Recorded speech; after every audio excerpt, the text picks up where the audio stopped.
Alright, what's up everybody? Just another quick update on the Planted community tank.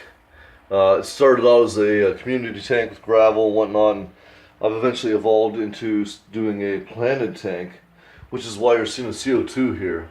Instead of buying a pressurized CO2 for 150 or more, I created my own for about 10 bucks using a lemonade bottle, which you see here, a jelly jar, and a small diffuser from the local pet store for about 7 bucks.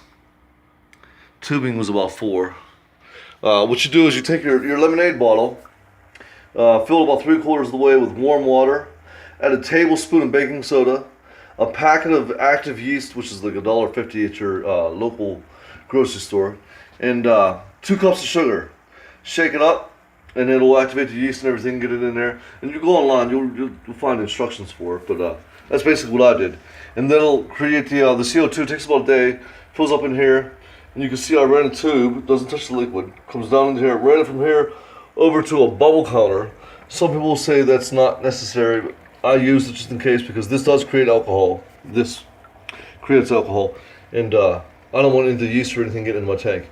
So that tube from lemonade bottle comes up over here, goes down into the jelly jar, goes into that water. This is also 3/4 full.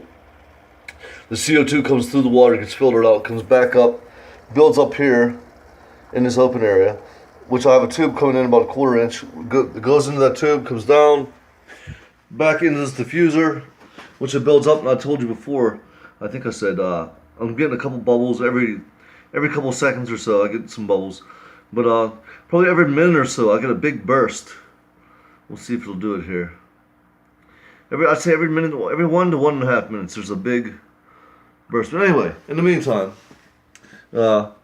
these plants here, you can see, they're doing a lot better. It's been 2 days.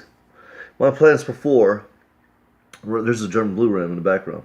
My plants before were kind of lying on the gravel. They're standing straight up and down now. There's the cardinals and rummy-nose tetras. Same thing with this plant.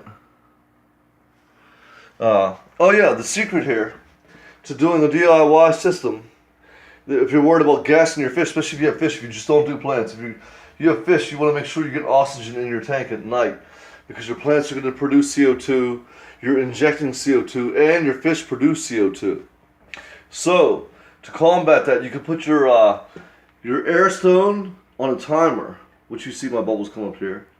So it comes on when my lights are going out. Actually, my lights are on the moonlight version, but anyway, when your lights are going to go out, you put your timer or air stone on. It'll break the surface of the water, which will release the CO2, and it'll also add oxygen to the tank to get your fish through the night. And the next day, you want it to turn off so that the CO2 can build up in the tank and your plants can feed. But for about 10 bucks, that's what you're going to do. Instead of 150, eventually I will switch to pressurized CO2 because I plan on doing a really, really high-tech tank. But I'm just starting out. I'm converting from a African cichlid tank, and this is where I'm at so far. Good luck. We'll post another update soon.